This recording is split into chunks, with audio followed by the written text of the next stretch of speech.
Yes, people, how's it going? Welcome back to Lily White Lane. Hope that you're all doing good. Hope that you're all keeping safe and well.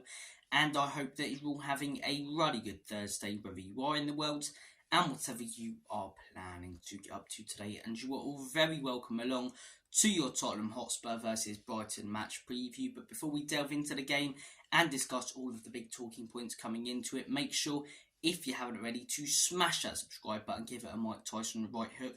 Also smash that like button, as it hugely helps us out in the YouTube algorithm. And be sure to tap that notification bell so you'll be notified and let know every single time we upload a new piece of Spurs content on the Lily White Lane YouTube channel. Also, be sure to comment your thoughts down below on Spurs versus Brighton. Do you reckon the mighty Spurs will pick up all 3 points, or can you see a zerbi masterclass on the way? I want to hear all of your guys' thoughts and opinions in the comment section down below. And without further ado, enough faffing about, let's delve into the match preview. Tottenham versus Brighton this Saturday, 3 o'clock, not on the telly, which is quite frustrating because it's a big game. It is a big game. Brighton in the hunt for Europe, potentially even in the hunt for Champions League football. Spurs in the hunt for Europe and Champions League football. It's a big game this Saturday at the Lane. If Brighton can come to our stage and pick up all 3 points, that would be a statement win after winning 4-1 last weekend as well. And it'd also be a statement win for Tottenham Hotspur. Spurs could go on a good run if they pick up all 3 points here. 3 home games in a row, in my opinion. When you look at some of the games that we've got towards the end of the season, we need to be winning these home games. I get that Wolves are a good side. I get that Crystal Palace won't be easy to play against and will be hard to break down. And maybe we'll have a new manager by the time we play them.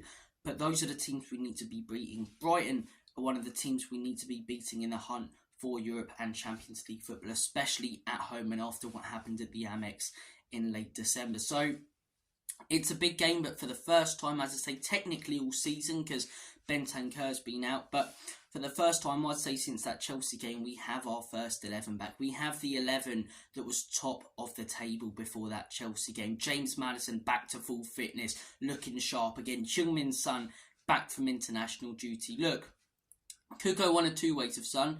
He could be off it for the first few weeks, still thinking about career, gutted about that, or he could come back wanting to make a statement after his country got knocked out of the Asia Cup. Same with Bissouma and Pape Matar. But for the first time, as I say, technically all season, but since that Chelsea game, we've got our first 11 back. Ange Postecoglou has all of the players he signed and at the club available to choose, and that gives me a lot of confidence heading into this game, because since that Chelsea game, we haven't performed consistently for quite a while. We, had decent spells in games, decent performances, but I think we've only had a couple of performances I've come away from going, yeah, we were really good. We played well for the whole 90 minutes. The Newcastle game was one of them.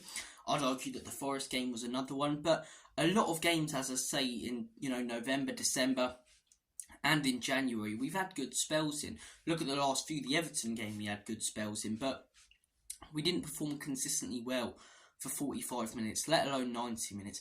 With this first 11 back, I believe we can.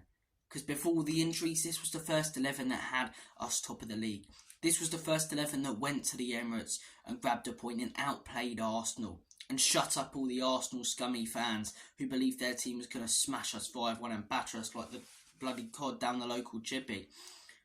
This is the team, as I say, that went to Luton, went down to 10 men, but still got the victory. This was the team, as I say, that kept clean sheet after clean sheet, got win after win. 5 points clear at the top of the table. Wins against the likes of Manchester United as well at home.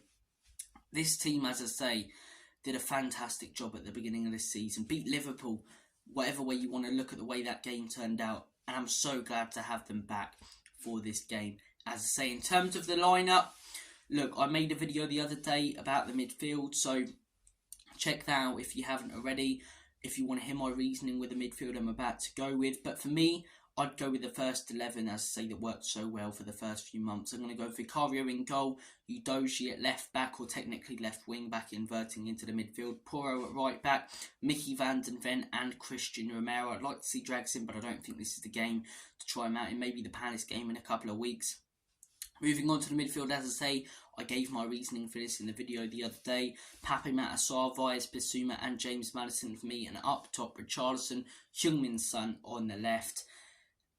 On the right, it's quite tough. I'm going to go with Kulusevski though. I am going to go with Kulusevski. I think Johnson hasn't done enough for me, and Kulusevski, with those sort of players surrounding him and playing in that first 11 he did so well in at the beginning of the season, he's the player I would choose. He's the player I would choose. In terms of Brighton, as I say, look, I think a lot of teams over the next few weeks, when we play against Wolves and Palace, are going to try and capitalise on stuff that the likes of Everton and City have. Corners surrounding the goalkeeper, sitting back, maybe with a back three very narrow to try and, hold us off with our inverted wing backs.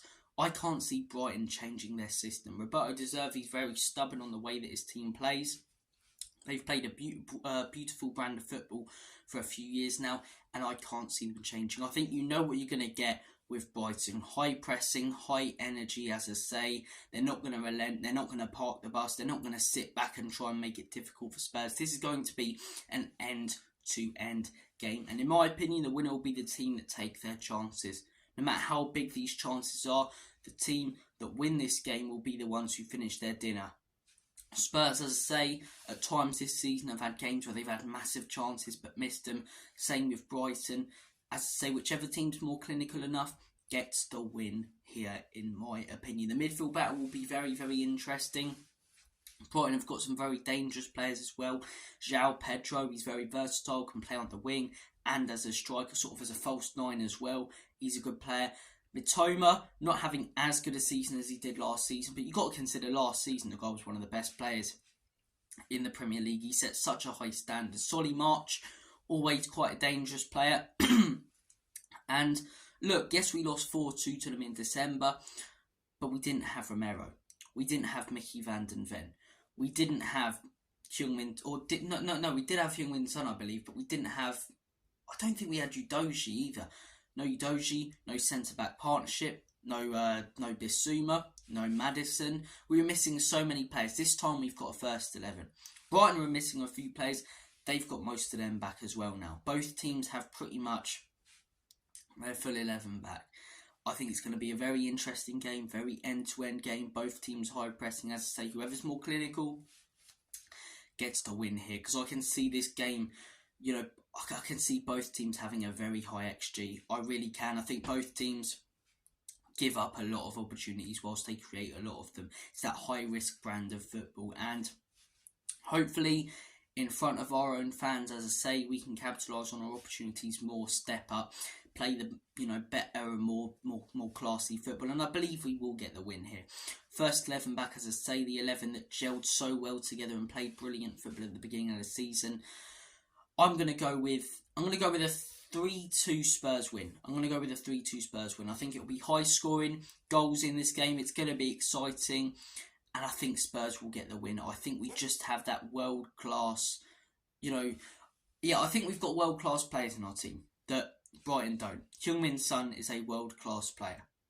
I'd make the argument that Mickey van den Ven is a world class player. James Maddison is very close to being a world class player. Brighton have got a lot of good players, but they haven't got players that can just completely and utterly turn a game with their quality. Mitoma is a very good player, but is he on the level of Heung-min Son? No. Estupiñán is a very good player, but is he on the level of Udogie? Even though Udogie's not world class, no. But you're looking at some of their best players, and in the same position, we've got better players. I'm going to go with the Spurs win. I cannot see Brighton get the win here. I can see it be a high scoring game, very exciting, end to end, a high XG for both teams, but I think Spurs will be the more clinical team in front of their own crowd. As I say, Tottenham Hotspur Stadium rocking, and we need to be picking up points in our next few games. Brighton at home, this should be a win. 3 home games in a row. Look at some of the tough games we have got coming up. As I say, March, isn't the easiest month, but when we get to April, as I say, I'm not sure about the exact order, but Newcastle away, Arsenal at home, Manchester City at home, and Liverpool away, all in the same month. We don't want to be relying on those games and relying on getting points in those games to get into the Champions League or get into Europe. So we need to pick up points now. Need to pick up 9 points ideally now. 7 points is acceptable. Anything below 7 points, in my opinion, isn't good enough. It's not good enough. 3 home games in a row. I love what Ange Postecoglou has been doing. I think the rebuild, as I say, is working so well when you consider the shambles of the club we were last summer, the situation we were in before we came in, losing Harry Kane, finishing 8th, battered left, right and centre by team after team such as Newcastle and Brentford, away from home and at our home ground. The job that he's doing here is fantastic, but now it's that next step of getting into Europe in his first season. I think it's very achievable. Top 4, as I say, there's a chance for that. Villa falling off a little bit now. What's going on? What's going on with Villa? I don't know what's happening there, but I don't know what's happening there with the Birmingham accent, but they're dropping off us, a little bit. We've got to capitalise on it, man. Got to capitalise on it. Got to pick up points in these next few games. And if we get to April and lose at Anfield and lose to City, then maybe we accept it a little bit more because we've got these important points in the bag earlier in the season. Important 3 games coming up. Thank you for watching this video. I want to hear your guys' thoughts and predictions. And I want to hear your score, as I say, for the next 3 games. How many points do you think Spurs will take from their next 3 games? What are your thoughts and opinions on this Brighton game? I'm going 3-2. Exciting game. High XG created and given away by both teams. I think it's going to be a cracker at the Tottenham Hotspur Stadium, which is why I can't understand why it's not being televised. But I want to hear your guys' thoughts and opinions. Take care. All the best. Have a smashing rest of your day. The weekend is nearly here, as I say, and hopefully Spurs can get the points. And Aston Villa versus Man United. What result do we want in that? Because look, if we get top 4, it's a great season. But ideally, we want Europa League. I think Europa League's a very good season. Manchester United, as I say, if they win that game, they could start catching up to us a little bit. And Aston Villa, as I say, do we really want them to win? I think the ideal result there probably is a draw. We don't want Man United to get that much momentum. And we don't want Aston Villa to go on an unbelievable run again and get their confidence back with a win there. But look, comment your thoughts down below. Take care, all the best. And as always, come you Spurs. Enoch and Levy out. In Big Ange, we trust.